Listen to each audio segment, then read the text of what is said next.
Hey, welcome back, guys. This is Golden Aesthetics and Artemis. Today is a very special episode. Today we're here with the legend himself, Zane, three-time Mr. Olympia, Mr. Universe, Mr. World, Mr. America. I'm very excited and honored to be share this time with you, Zane. Thank you so much for letting us film this. It's a huge honor, and I'm sure the guys up there will definitely enjoy some of your knowledge. I have a couple questions here that everybody was asking me, and majority of the people were interested. What age did you start bodybuilding? Well, I was 14, so that I'm almost 73 now, so that's almost 60 years. What was the major reason for you to start to get in sport? I just felt the need to do something individual rather than team sports so much. I mean, I tried team sports, but I really felt like I could do a better job if I did it myself, and I was right. Bodybuilding was perfect for me. So who introduced you to bodybuilding? How did you? I saw pictures in the magazines. That's I how used everybody to go to knows. Backdate magazine shop and get these magazines. I saw these guys, then I started reading about it, studying it, trying the routines, bought a set of dumbbells, worked out. Now, why did you decide to compete? What age? 17. 17, so it's been 3 years after you started. Uh-huh. How was your first contest? First contest was an open novice contest with 50 people in it. And I placed 5th, which was encouraging, especially because Bob Hoffman was there. You know, in those days, it was weightlifting all day, Olympic weightlifting, and that night was the physique contest. Mm-hmm. And Hoffman was backstage watching me pump up.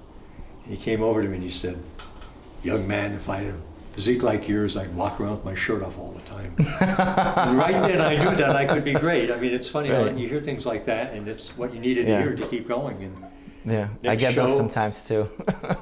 a couple months later, I placed 3rd in Teenage Mr. America, won my first trophy.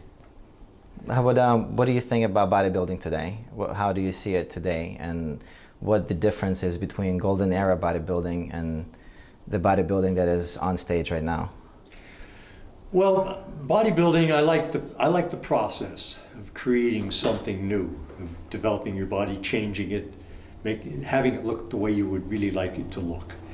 And maybe some of these people today in bodybuilding really want to look like that because that's the look they're portraying. I personally, not to my taste. I don't like it. I wouldn't want to be like that. Most people I talk to that come to me as clients don't either. That's why they come to see me. In a way, the bodybuilders of today have provided a marked contrast to my physique. It's very different. It's just overdone. It's mass produced. It's like assembly line. Just crank out those machines. They all look the same. They're done quick. They're done quick. They're done in a couple years. Yes. That's the thing about bodybuilding with me is I've done it my whole life. I didn't win the Olympia until I think it was my 10th try, my 7th try, something like that. Nothing was right away. Everything took me a long time, but I stuck with it. So I developed perseverance. It wasn't anything that happened overnight. You know, it's not quick gratification. So I loved it, and I still do. What do you think about aesthetics, and what defines aesthetic body? Because you're the definition. That's somebody. If somebody's talking about aesthetics, it means they're talking about Zane. How do you see it in your own words? How did you create what you thought is going to be what you are right now? Well, I had my idols that I wanted to look like Steve Reeves primarily, and then later on Larry Scott, and got to know them too. That's one thing I love about my career is I met everybody, and I trained with a lot of them too. So I have the experience of that. But aesthetics, I think, is basically, what is your aesthetic? You hear that referred to like in fashion shows a lot. What's your aesthetic? I mean, how do you like things to look? Mm-hmm. My aesthetic would be characterized as symmetry, proportion, not overly big, good lines to the body, postures of excellence in posing. And the way I developed it was by taking tons of photos over the years. I never relied on numbers. I was a mathematics teacher. I have affinity for numbers, but I don't rely on them because they're not reality. They're a measurement of reality. You go into contests, what's important? How you look. What do? They look at you. So I figured, Why don't I just focus on that? This other stuff doesn't mean anything. How much you weigh, what do you measure? It's what it looks like. And so I got many, many, many photos, especially when I was preparing for competition. And I saw what needed to be done and what was there. So when I got on stage, I knew what I looked like, and I could push that to the audience. I could project that. The worst thing is going into a show and not knowing what you look like. You'll find out at the show. Yeah, because majority of people right now are, my biceps is 20, my this is that, but nobody really measures your biceps when you go on stage. Nobody cares about, everybody looks and they just look at the symmetry and how pleasing it is. Nobody really cares about huge biceps. It's about developing your body to the extent that it displays well, that it can create an illusion. That's the thing, is you got to create an illusion on stage of looking phenomenal. I mean, you do, but under different lighting, of course, you can look different. Yes. You know, you don't win the show. Whoever is the biggest walking into the contest with their street clothes on doesn't win it.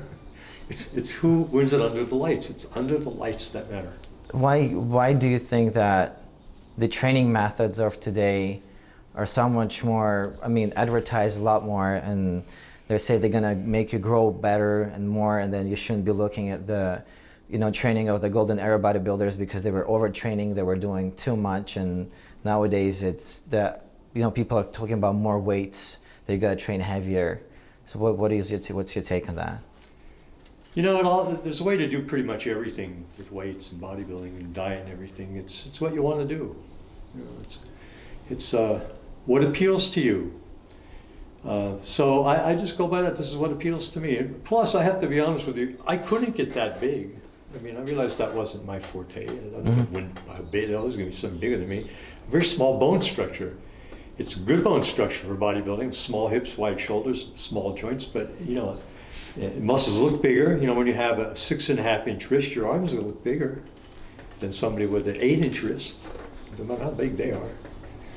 So I went by that and just stuck with it. Just kept at it. What kind of nutrition, were you staying on something the same over the years, or something that you found worked for you and you just stayed on it, or you changed nutrition? I found work and stayed with it. And it was basically high protein, low carb, not a real low carbohydrate diet, but not as much carbs as protein, and a moderate fat to low fat diet. And so I'd always get around about a gram of protein per pound of body weight. This is what I do now. I mean, then I got a little more protein than that when I was competing. Half that amount in fat and carbs. So if I'm getting 200 grams of protein, it'd be 100 grams of carbs. Enough for energy purposes, but enough to also to introduce ketosis maybe after a couple of days, and then pull myself out of it. So that's basically what I would do. Keep the carbs low, the protein high for a few days in a row, get into ketosis, and pull back out, restore glycogen. How did your cardio look like throughout the year? Let's say you were in the off season. Were you still sticking to the cardio? Because a lot of guys, when they're off season, they do zero cardio. I always do some. Now it's informal. Now I walk a couple times a week with my dog, like a mile and a half, 3 times a week. I ride a stationary bike. I do rowing machine, a little treadmill. But in the off season, it's probably, well, even with the dog walking, it's about an hour and a half a week of aerobics, 2 hours.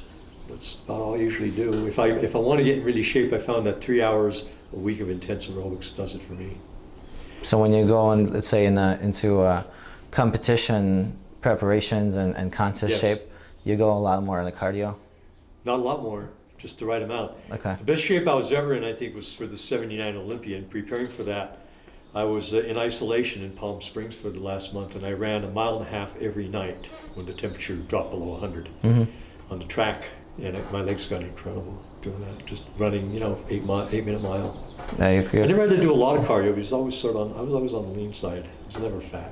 Did you, when you start training, did you start with more powerlifting base, heavier weights, and then transition into more of isolations? Because there's a lot of speculations on that right now. It's saying, people say bodybuilding is an isolation sport, and you can actually, grow your physique without going too heavy. Or you would recommend for people that just come into the sport, to start a little heavier on a power. It all depends. See, when you're talking about the truth, if you want to grow mass, you have to train with heavy weights.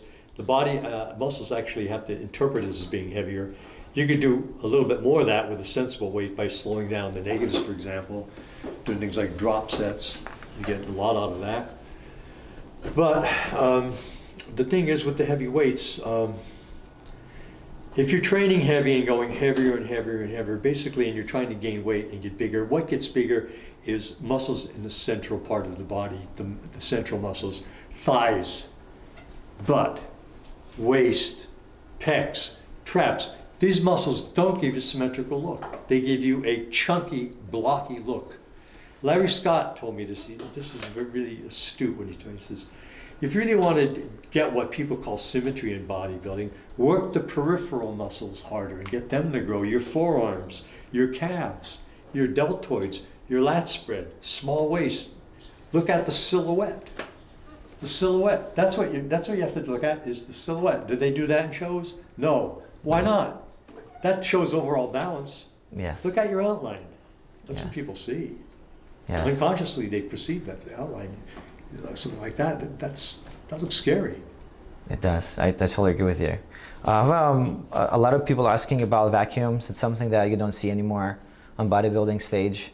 You see more of a gut and big stomachs. It's hard to do it at 40 inch waist. Yeah, absolutely. That's full of food. How was that back in the day? How people were eating, or how was the vacuum training? Was something involved in every single day exercising? What kind of? Basically, there's a need for that when you're posing for your front shots, because let's say you do front double bicep. You could either do it with a vacuum or with abs, because if you don't, you're gonna have nothing happening in the center part of your body. You have to show detail everywhere. Mm-hmm. Abs do that. I mean, look at the great ab shots you have with the double bicep. Mm-hmm. Vacuum does that too. Like Arnold never did. He didn't have much in the way of abs. I mean, he No. did some, but he would do his front double bicep with a vacuum. He had a great vacuum. Yeah. Mike Bench had a good vacuum too. Yes, absolutely. Bill Pearl had a good vacuum. They did dumbbell pullovers across the bench. Arnold didn't, but those guys did. I did. That's all I got. That's- a lot of pullovers, lying over the bench. And you sucking your stomach while you're holding the dumbbell Well, overhead. actually, that part of it came from practicing the pose, pretty much pulling in the stomach. You got to be hungry. And I had a method that I found myself. I didn't say I'm going to do this. I just found myself doing it. And as the contest got closer, what I found myself doing was staying hungry longer. Not eating every hour, every 2 hours, just staying hungry longer. And then I would vacuum. Mm-hmm. I also would play wind instruments too, like I'm a harmonica player. I would do that. You play better when you're hungry. You do. The worse you Nice. feel, the better you play. That's what the blues is all about. So I would practice it, as part of my posing routine. I put a lot of time in on posing. Do you think practicing vacuums also help to keep your waistline smaller and Yes. tighter? Yeah. Anytime you tense your abs, you're doing something for it in that manner. But I did a lot of ab work too. You don't. So a lot of people say, "Oh, if you do a lot of ab work," because nowadays bodybuilders don't do much of ab work for some reason. But they're saying, "Oh, if you do too much abs and too much exercises in your core, your waist is gonna grow." What do you think of that? Depends what you do. If you do sit-ups with a 50-pound plate, yeah, it's going to grow, especially the upper abs attached to the rib cage, and you'll have a protruding weight. But if you load up with 10,000 calories a day and squat real heavy, your waist is going to grow too. I mean, there's a lot of ways to make your waist grow.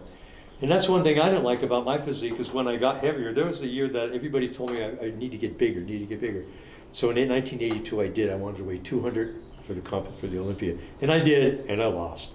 And I looked at the photos, I was too smooth. My waist was bigger.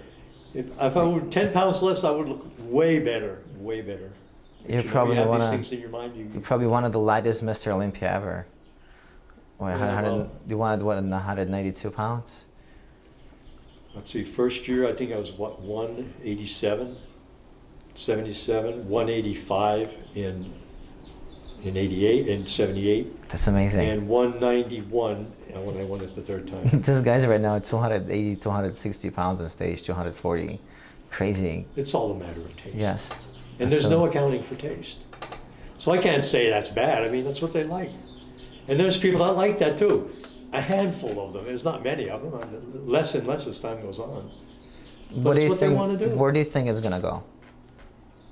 I don't know. I'm waiting to see. I try to do my small part, but things are the way they are. I mean, there's powerful sources advocating things that I don't agree with. So I just hope that people, I'm going to be doing this for a while, teaching people here at my facility. I just hope that they're interested enough to come and see me if they really want to make some progress, because I can really help them. So here, guys, you can find Frank Zane on his website. What's your website? FrankZane.com. FrankZane.com. And if you guys want an experience with the best of the best, the legend, he's right here. It's an awesome facility. He can definitely help you out. I would do that. I would learn better from the king than read some articles in muscle and fitness or articles in bodybuilding.com. You're going to do it. You know, yeah, of course, I am down. You're training to do it. I am already in. I'm in. I have a questions about supplements, something that a lot of people are speculating about nowadays. There was not a lot of supplements back in your age, right, where the golden era was. And there was, actually. What kind of supplements you personally relied on when you were training? When I came to California in 1969, everybody, I mean not everybody, but the people who knew, the top people, were using Rio Blair's products. I don't know if you've heard of Rio Blair. What is it? Well, he had a milk and egg protein. It was first one really get into amino acids, free-form amino acids. And it's way ahead of his time. I mean, we were taking glutamine in 1970, megadosing and taking, megavitamin, not so much megavitamin theory, but mega everything. A lot of amino acids, and I still rely on that. I've been taking free-form amino acids for the last 45 years, and I think it does a lot. Because everything is amino acids, neurotransmitters, hormones, muscle.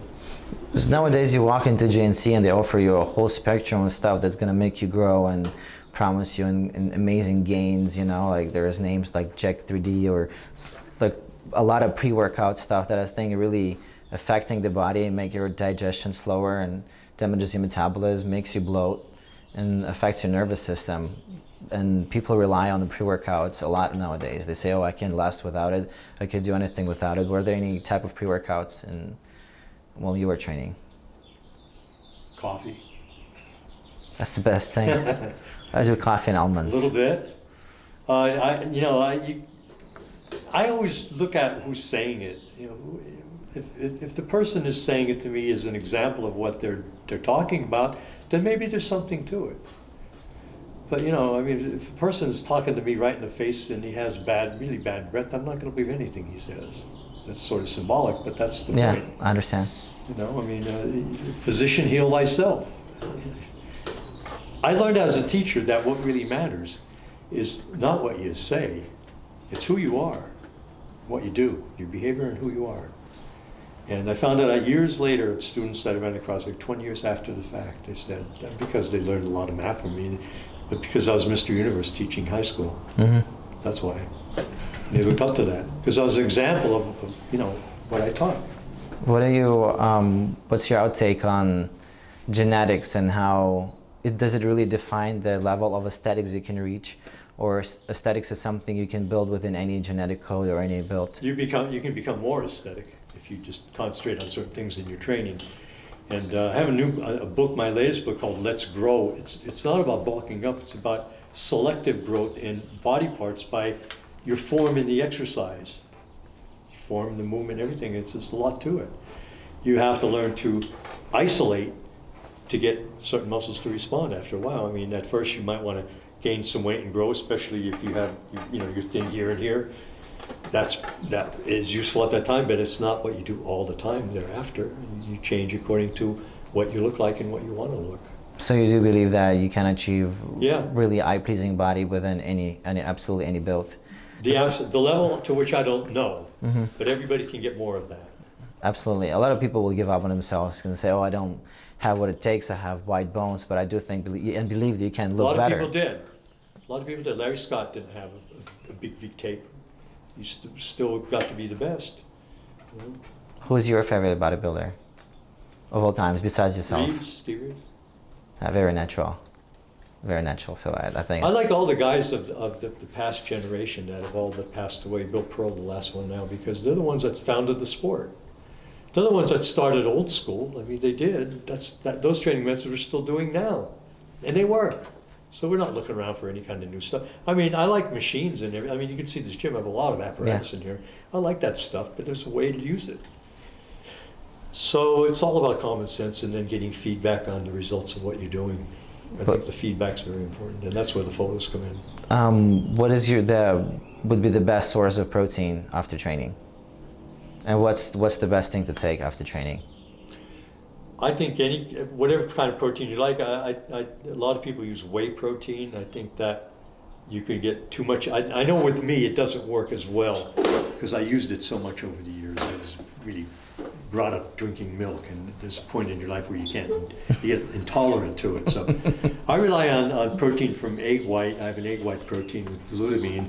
And then I also just started a new product calling it XYP, because it's a vegan protein made from peas, which it's very tasty. I use it for flavoring. I have someone who will let you taste them. Oh, well, definitely. But that's what I use. There's more, I've been reading a lot, and I've been doing a lot of it myself about red meat. And there's a lot of bodybuilders like Arnold. He's a big advocate of eating a lot of red meat.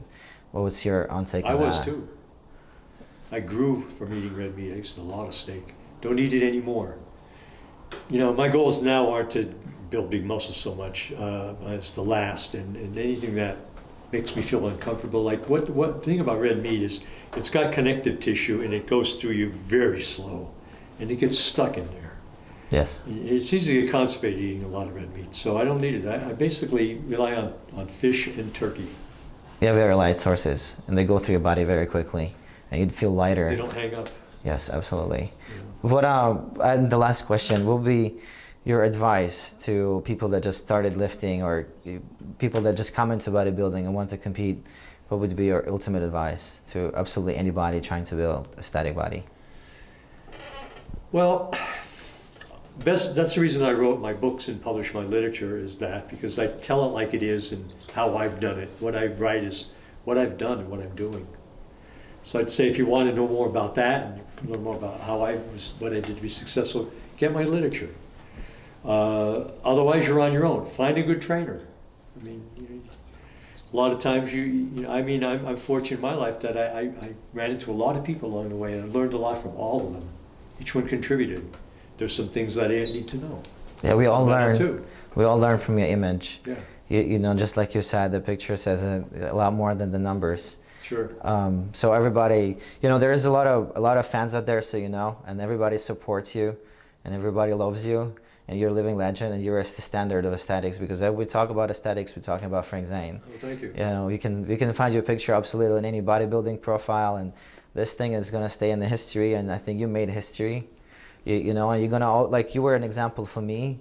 All my life I was looking up to your image, and you changed the way I perceive bodybuilding, and I look at it as art, because I think that's your thing, because you look at your body and it's artistic. You know, it looks like it's an artwork, it's a masterpiece. Well, thank you. So congratulations on that, and thank you very much for sharing your time, your experience. Well, my pleasure. It's a great happiness to be. You know, guys, check out frankzane.com. There's a lot of literature you can read. I'd rather you learn from the best.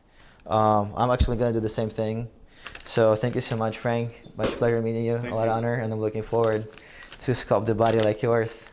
I mean, in my own. You're there already, Frank. In my own version, because I think we can't look the same, but you can be the best for yourself within what you got.